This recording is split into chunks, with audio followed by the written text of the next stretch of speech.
안녕하세요. 12학년 정요섭 엄마 안은정입니다. 우리 12학년들 부모님들 모두 멋진 라이프 스토리가 있으신데 제가 나왔습니다. 12년을 CSIS에 보낸 학부모로서의 경험이 여러분께 조금이나마 도움이 되지 않을까 용기를 내봅니다. 요섭이는 다른 학교를 한 번도 안 다니고 CSIS 1학년 5명이 있던 반에서 출발해서 지금까지 CSIS에서 12년 동안 온갖 버라이어티 어드벤처를 경험하면서 자란 CSIS 키드라고 소개할 수 있을 것 같습니다. 그때만 해도 전교가 뭐 70명도 안 되는 아주 작은 공동체였는데 그 작은 공동체에서 12년이 지난 오늘에 이르기까지 하나님과 목사님과 또 선생님들께 거저받은 은혜가 너무 커서 많은 분들과 이 은혜를 나눔으로써 제가 하나님께 영광을 돌리고 싶습니다. 요섭이가 가진 그 공부에 대한 자신감, 실패에 대한 적응력, 도전하는 마음, 그리고 하나님을 사랑하고 공동체를 사랑하는 마음을 이곳에서 어떻게 얻게 되었는지 간단히 나누고자 합니다. 요섭이는 올해 감사하게도 CSIS의 교육만으로 미국 데이비슨 칼리지에서 장학금을 받고 합격했습니다. 미국 탑10 리버럴 아츠 대학이죠. 데이비슨 대학 입학 사정관은 요섭이를 만나겠다고 한국에 직접 왔고 한국에서는 올해 한 명만 뽑았다 이렇게 말하더라고요. 아이의 에세이를 읽고서 배려 깊은 리더십이라는 카테고리 안에 추천을 했고 한 명밖에 안 주는 장학금인데 이 아이가 뽑혀서 정말 기쁘다고 했습니다. 그래서 장학금까지 받게 돼서 4년간 총 33만 불 거의 5억에 달하는 지원을 받게 되었고요. 여름방학 자기개발비 뭐 4천 불까지 받고 매년 17,500불만 내면 학비와 기숙사, 식비, 보험 이 모든 것이 커버가 되는 하나님의 크신 은혜를 저희가 받게 되었습니다. 그래서 오늘 주제는 강하게 통제하는 엄마 그리고 그 아들 그 밑에서 독립적인 아들이 같이 망하지 않고 대학까지 잘 간 이야기에 대해서 제가 하려고 합니다. 망할 뻔했어요. CSIS가 없었으면 망했을 겁니다. 넘겨주셔야 될 것 같아요. 네. 사실 미국 대학 원서를 준비하는 지난 1년뿐만 아니라 고등 3년, 아이에게도 저에게도 정말 쉽지 않은 시간이었습니다. 10학년이 된 어느 날 저녁에 아이가 제 앞에 와서 펑펑 엎어져서 울었습니다. 더 이상 어떻게 해야 할지 모르겠다고 모든 걸 다 잘해야 하는데 너무 힘들고 시간은 부족하다고 평소 제 앞에서 감정 표현을 거의 안 하는 무뚝뚝한 아들이 그날은 무너져서 아이처럼 울었습니다. 그동안 요섭이는 불평 한 번 없이 최선을 다해서 엄마와 선생님이 말씀해 주시는 대로 공부를 하고 학생회, 오케스트라, 펜싱, 축구, 찬양팀 모든 활동에서 잔머리 한 번 안 굴리고 융통성 없이 매일같이 책임을 다하며 열심히 달려온 학생이었습니다. 제가 처음 보는 그런 아이의 모습에 속으로 당황하고 놀랐는데 아이가 그동안 표현하지 않고 눌러온 마음을 표현해 준 것에 고마운 마음도 들었습니다. 그래, 많이 힘든 게 당연하지. 너무 힘들면 울면 된다고 다독였습니다. 우리가 왜 내 힘으로만 살 수 없는지, 왜 하나님의 은혜가 필요한지, 그리고 우리 하나님 아버지는 우리에게 얼마나 좋으신 분인지를 기억하자 말했습니다. 할 수 없는 것을 인정하고 모든 순간 하나님께 의지하자 했습니다. 너무 힘들면 내려놓을 것을 내려놓으면 된다고 했습니다. 힘듦을 계속 참지 말고 엄마에게 이렇게 또 이야기해주면 좋겠다고 했습니다. 그 뒤로 아이는 활동을 줄이고 잠을 더 잘 수 있는 선택을 했고 조금씩 자기 페이스를 또 찾아가기 시작했습니다. 다음으로 옮겨주세요. 사실 요섭이는 어릴 때부터 타고난 기질이 아빠를 닮아서 독립적이고 주도적이고 강했습니다. 근데 저는 또 굉장히 모든 것을 통제해야 되는 엄마였어요. 늘 불안감이 많고 그래서 화를 많이 내고 아이를 많이 혼냈습니다. 1학년 입학했을 때는 아이가 너무 긴장이 있어서 마치 군대를 갔다 온 복학생 마냥 움직이지도 않고 이렇게 듣고 있는데 그 모습을 보고 나니까 이제 화를 내면 안 되겠다. 그래서 결심을 하고 정말 우리 아들이 졸업할 때까지 저는 화를 내지 않았는데 성공은 했어요. 화를 내지 않았습니다. 엄마는 화를 내지 않았는데 아이는 교실에서 계속 긴장하고 또 뭘 제대로 배우지도 못하고 그래서 아이의 초등학교 생활은 점점 힘들어졌고 학교에 가지 않겠다고 말하는 날이 많았습니다. 우리 선생님들은 그렇게 긴장한 아이가 좀 더 시도해 볼 수 있도록 기회를 만들어 주시고 칭찬해 주시고 엄청 애를 써 주셨죠. 4학년 담임 선생님이던 미스어베어 선생님이 저를 불러서 집에서 아이에게 책은 읽어주냐 물어보셨는데 그날 정말 그 충격을 좀 잊을 수가 없습니다. 아, 정말 책도 안 읽어주는 엄마구나. 그래서 저와 남편은 아이와 시간을 보내자 이렇게 결심한 날이 있었죠. 그 뒤로 아이는 조금 마음이 편해진 것 같습니다. 어느 날 그런데 유섭이가 한겨울에 온 집안 창문을 다 열어두고 있는 거예요. 그래서 문을 왜 열었어? 그랬더니 너무 답답해서 라고 말하는 거죠. 그래서 아이의 처음 보는 행동에 좀 놀랐습니다. 아이가 학교에 가지 않겠다고 했습니다. 이런 이상한 반응을 보니까 아이를 반드시 쉬게 해야겠구나 생각이 들어서 그렇게 쉬게 했습니다. 몇 주간을 학교를 안 보냈는데 아이가 말해주기를 그 반에 새로운 학생 둘이 있는데 선생님도 모르게 아이를 따돌리고 못된 말을 계속 던졌더라고요. 그래서 아이가 혼자서 참다가 이제 학교 가기 싫어 이렇게 표현을 한 거였죠. 그것도 모르고 학교만 가라고 다그쳤는데 아이가 얼마나 힘들었을까 제 마음이 무너졌습니다. 그래서 겨울방학이 또 마침 그 바로 연결이 돼 있어서 아이를 위해서 기도하면서 또 아이의 시간을 보내면서 겨울방학을 보냈고 아이는 감사하게 회복이 돼서 겨울방학 끝나고 다시 학교를 돌아갈 수 있었습니다. 그리고 그렇게 요섭이를 힘들게 괴롭혔던 두 명은 신기하게 학기가 끝나니까 모두 전학을 갔더라고요. 그래서 다시 학교에 잘 적응했죠. 다음은 여기. 그래서 학교를 다니고 계속 다니는데 아이의 강한 기질이 공동체 속에서 이제 부딪히기 시작합니다. 최욱 선생님이 그러세요. 피구를 정말 잘하는데 잘하지 못하는 친구들한테 계속 화를 낸대요. 요섭이가. 그래서 아이들이 나 요섭이랑 안 할 거예요. 그래서 팀을 짜는데 결국에 두 팀으로 나눠줬는데 요섭이만 가운데 덩그러니 남는 상황이 온 거죠. 그래서 선생님께서 요섭이한테 공을 다른 친구들한테도 나눠줘라. 기회를 줘봐라. 화를 내지 말자. 이렇게 잘 다독여 주셨다고 해요.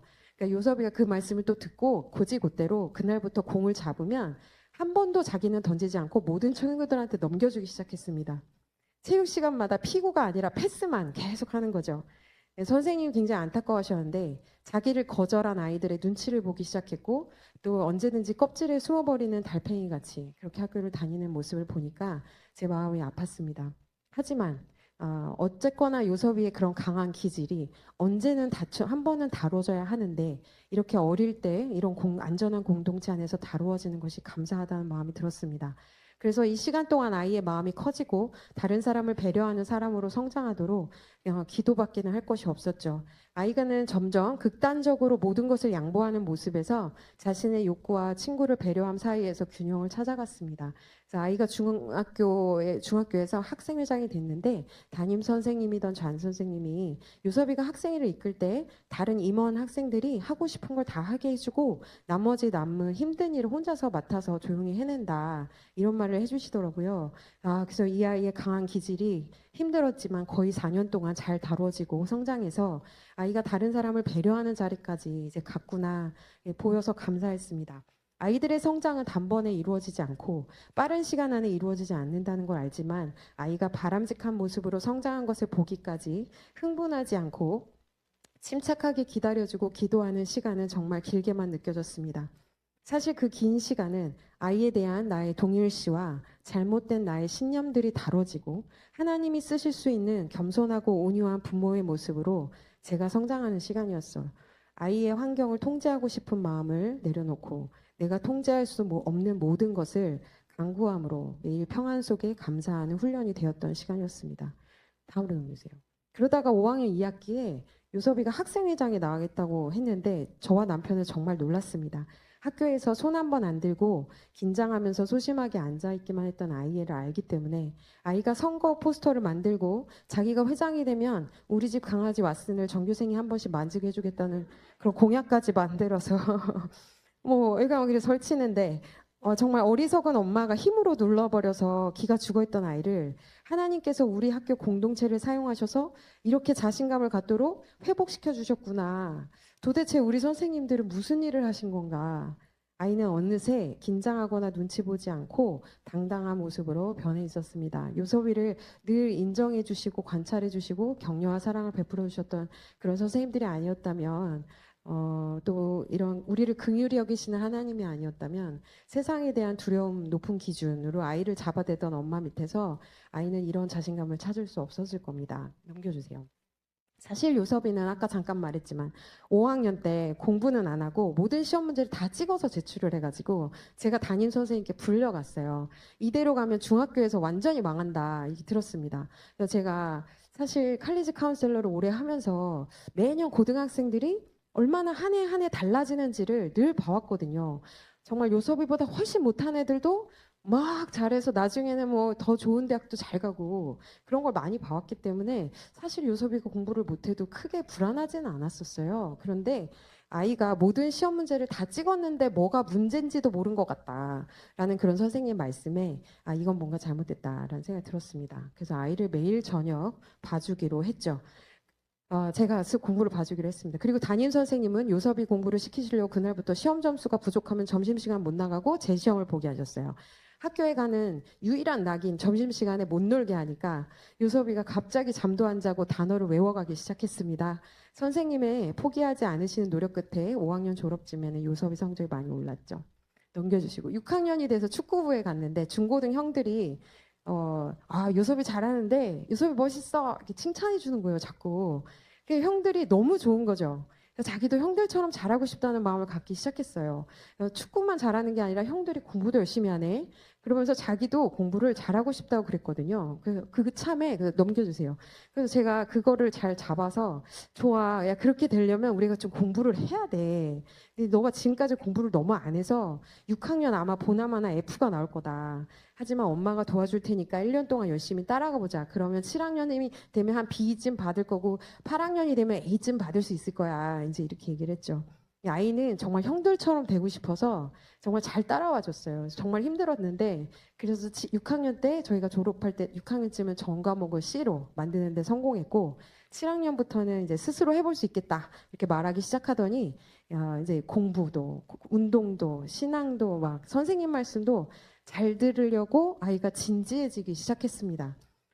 그래서 8학년 졸업식에서 아이가 언어롤 성적 우수상을 받았는데 그날은 사실 제 평생 잊지 못할 깊은 날 중에 하루가 되었습니다. 완전히 F를 받아서 망하는 아이가 어떻게 언어롤을 받으면서 졸업을 할 수 있을지 그 모습에 정말 감사했고요. 유섭이는 그때부터 공부와 자기 삶에 대해서 자신감을 갖기 시작했습니다.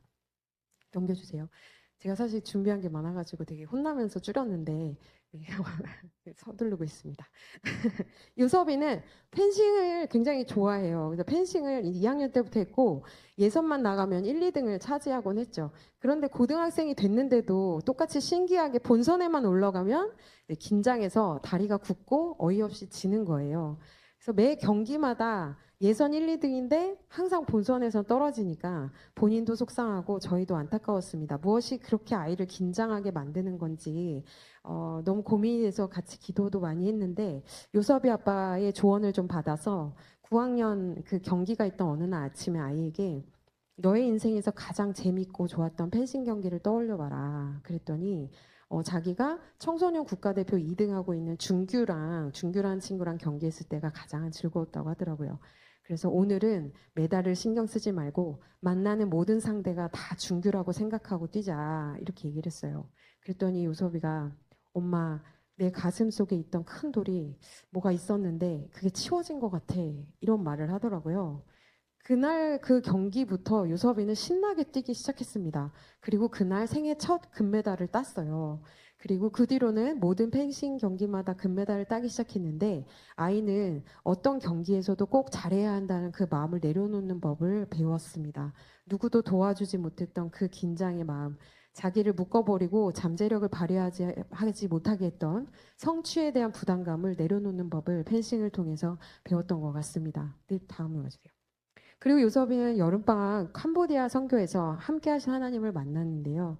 자기들이 준비해간 프로그램이 무용지물이 됐고 11학 이제 자기보다 나이 많은 12학년 캄보디아 학생을 가르쳐야 돼가지고 들어갔더니 아이들이 계속 무시를 한 거예요. 그래서 마음이 되게 힘들었는데 눈물이 나서 들판에 나와서 아이팟을 꽂고 CCM을 들었는데 한 곡 한 곡 가사들이 지금 내가 네 마음을 안다. 내가 너와 함께 한다는 하나님의 말씀으로 느껴져서 많이 울고 큰 위로를 받았다고 했습니다. 그 이후로 아이는 더 적극적으로 하나님을 계속 찾고 또 만났습니다. 겨울방학에 또 연합수련회를 가서 엄마 하나님께서 내가 너의 이름처럼 빛나는 불꽃으로 사용할 것이다. 구름 기둥과 불 기둥으로 너를 인도할 것이라고 약속해 주셨어. 라면서 간증을 하기도 했죠. 또 찬양팀에서 12학년 때 리더가 됐는데 예배는 공연이 아니고 하나님께 드리는 매일의 삶이다. 라면서 찬양팀 아이들과 매일 큐티를 하고 체크를 합니다. 자기가 졸업한 뒤에 아이들이 어떻게 될까 걱정하면서 팀을 나눠서 리더들을 세우고요. 팀 리더들이 그렇게 리더십이 있는지 몰랐다면서 생각보다 너무 잘한다면서 너무 기뻐하는 거예요. 아이가 정말 학교 공동체를 진심으로 사랑하는구나 보면서 느꼈습니다. 방황에서. 어느 날 아침에 아이가 공부하고 활동을 너무 바빠서 며칠 잠을 제대로 못 자고 학교를 가길래 너무 힘들면 몇 개를 그만해라 라고 했더니 엄마 예수님이 받으신 고난에 비하면 이건 힘든 것도 아니야. 이렇게 대답을 하더라고요. 12학년 필리핀 트랩에 갔을 때도 대학원서 50개, 60개를 쓰느라고 지쳐 있었는데 하나님께서 내가 너를 나의 메신저로 삼고 너를 통해 내 아이 큰 일을 행할 것이다 라고 약속의 말씀을 주셨다고 이렇게 고백하는 기쁨이 있었습니다. 12학년이 시작됐을 때도 학교를 위해서 기도하는 기도 모임이 있어야 돼 라고 하면서 목요일 점심마다 기도회를 하겠다고 기타를 메고 학교를 가는 거예요. 근데 이제 대학을 위한 활동 클럽으로 하면 애들이 목적을 가지고 오니까 그렇게 하지 않기 위해서 클럽으로 등록하지 않고 순수한 기도 모임을 하겠다 이렇게 얘기하고 홍보 포스터도 만들고 막 했거든요. 그래서 꽤나 멋진 생각이다 했는데 좀 지나고 물어보니까 한 2명 온다나? 학교를 위해서 순수하게 기도하자 하니까 애들이 잘 안 오는 거죠. 하지만 굉장한 열정을 가지고 헌신하는 모습을 보면서 많이 컸구나 이제 생각을 했습니다. 넘겨주세요.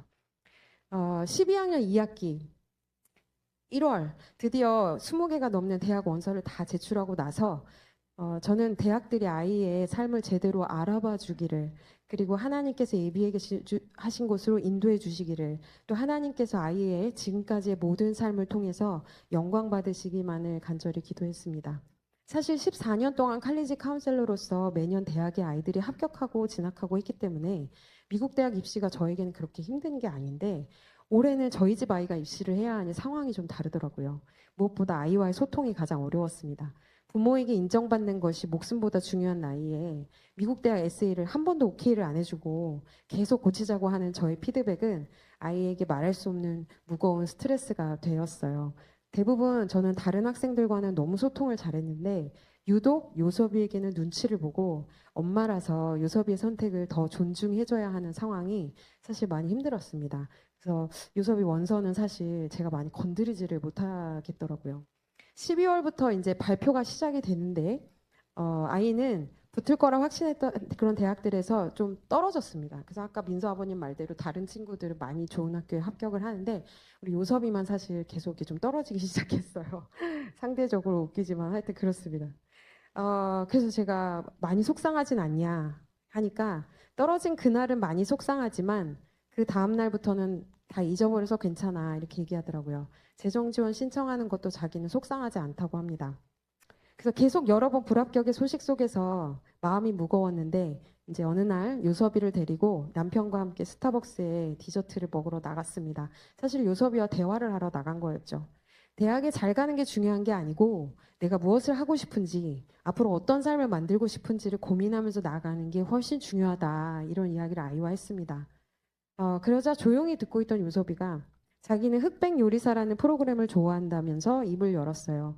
심사위원들은 음식을 조금 맛보면 어떻게 구웠는지 어떻게 준비했는지를 다 알아맞히는데 자기가 보니까 백색 요리사들은 어떤 요리를 정해진 대로 가장 잘 만드는 법에 탁월한 사람들이고 흑색 요리사들은 자신만의 맛을 찾아내서 표현하는 사람들인 것 같다고 하더라고요. 그래서 다른 합격한 에세이들을 보면 그 학생들만의 맛이 담겨 있다는 생각이 들었는데 정작 자신은 배운 대로 잘하는 것만 중요하게 생각했던 백색 요리사 같았다는 말을 스스로 했습니다. 대학 사정관들이 왜 지금까지 자기를 떨어뜨렸는지도 알 것 같다고 했어요. 자기는 자기만의 색깔을 내는 것보다는 해야 하는 대로 잘하는 학생이었던 것 같다고 하더라고요. 우리가 그 대학들에 떨어지지 않았더라면 이런 대화를 할 수 있었을까? 불합격시켜준 대학들에게 감사했습니다. 그동안 앞만 보고 달려가던 아이가 속도를 크게 줄이고 졸업 이후에 자신의 삶을 진지하게 생각하는 시간이 된 것 같아서 감사했습니다. 그다음 넘겨주세요. 하여튼 그 뒤로도 불합격 소식은 계속 들려왔습니다. 어느 날 아이가 너무 기운이 없을까 싶어서 걱정되는 마음에 조용히 요섭이에게 요섭아, 엄마는 하나님께서 널 이제껏 멋지게 인도해 주셨기 때문에 앞으로도 가장 좋은 길로 인도하실 거라 믿어. 이렇게 이야기하니 엄마, 하나님께서 그동안 나에게 약속해 주신 말씀들이 있어요. 난 그 약속들을 믿고 걱정하지 않아요. 라고 대답했어요. 학교 선생님들께서도 자꾸 대학에 떨어지는 요섭이를 볼 때마다 하나님께서 널 위해 가장 좋은 길을 예배하셨다고 격려해 주시고 하나님께서 인도해 주시고 있으니 힘내라고 아이의 믿음을 붙잡아 주셨습니다. 계속되는 불합격 소식 속에서 아이는 신기하게 오히려 평안했고 담담했습니다. 그걸 보면서 나는 내 믿음이나 잘 챙기고 아들 앞에 부끄럽지 않아야겠다. 혼자 무지하게 애를 썼습니다. 아이의 결과를 하나님께서 가장 좋은 길로 인도해 주신다는 것을 믿고 있었지만 이 믿음이 어디까지가 진심이고 진짜인지 하나님 앞에서 다시 한번 점검하게 됐고 아이의 삶을 다시 한번 하나님께 의탁하는 그런 시간이 되었습니다. 데이비슨 대학의 합격 소식은 3월 가장 마지막 주에 발표가 되었고 거의 대부분의 학교의 발표가 끝난 후에 발표가 되었는데 그때까지 3달 정도의 기간 동안 우리에게 모든 기회를 가능하게 하시고 당신의 선한 뜻을 따라 인도하시는 하나님만 더욱 의지했던 시간이었습니다. 이렇게 모든 것을 하나님께 의지하고 낮아지는 경험은 어떤 대학에 합격한 것보다도 더 큰 배움을 얻은 저와 요섭이에게는 놀랍게 감사한 시간이었습니다. 이 시간들을 지나면서 어떤 대학에 합격해도 감사하고 그 대학에 우리 아이를 향한 하나님의 어떤 뜻이 있으실지 간절히 찾게 되고 그 대학의 랭킹과 상관없이 모든 커리큘럼과 기숙사 시설까지도 모든 것이 다 좋아 보이고 감사해 보였습니다. 원서를 쓰는 초반 시점에는 랭킹이 중요한 고려 요소 중에 하나였는데 3월쯤 되니까 그리고 거의 떨어지니까 랭킹은 정말 하나도 중요하지 않았고 하나님께서 인도하시는 대학이 어디일까 그것을 정말 알고 싶은 마음만 간절하게 남게 되더라고요. 마치 우리 마음속에서 타서 없어져야 될 가라지는 다 없어지고 정말 붙들어야 할 가치만 알곡으로 남은 것 같았습니다. 지금 돌아보면 학교를 보내고 매주 성품 예배, 1시간 기도, 부모 학교 참석을 하면서 저와 남편은 아이와 함께 성장했습니다. 무언가 꽂히면 깊이 파서 전문가가 되고야만 하는 남편의 성향을 하나님께서 사용하셔서 이용 목사님을 도와야 한다는 마음을 따라 부모 교육의 전문가가 되어갔고 그 덕분에 우리는 항상 부모다운 선택에 대해서 또 하나님의 기준에 대해서 항상 고민하고 발견하고 적용하는 성장하는 시간들이었습니다. 또 넘겨주세요. 요섭이가 1학년 때부터 지금까지 CSIS 선생님들의 따뜻한 손길과 사랑, 열정과 섬김의 헌신이 없었더라면 지금 이 순간 이런 모습으로 서지는 않았을 겁니다. 하나님께서 이 아이의 참 부모이시고 우리 선생님들은 부족한 부모와 함께 아이들에게 물을 주며 자라게 도와주신 하나님의 동역자들이십니다. 이 한 분 한 분을 보내주셔서 아이의 중요한 시간들을 붙들어 주셔서 정말 너무 감사합니다. 부모라서 보지 못하는 부분을 돌봐주시고 부모였기 때문에 내버린 상처를 위로해 주시고 부모가 줄 수 없는 도전과 그런 격려를 주신 분들입니다. 함께 아이를 키우면서 마음을 나눈 요섭이 반 엄마 아빠들과 또 학교에서 격려하고 응원해준 요섭이의 형과 누나들 그리고 예쁜 마음으로 요섭이를 잘 따라주는 우리 학교 동생들도 모두 이 아이가 잘 자라서 행복하게 세상을 향해 대학으로 나아갈 수 있도록 도와준 소중한 사람들입니다. 귀한 공동체를 이곳에 세워주시고 사용해주신 하나님께 모든 감사와 영광을 올려드립니다. 감사합니다.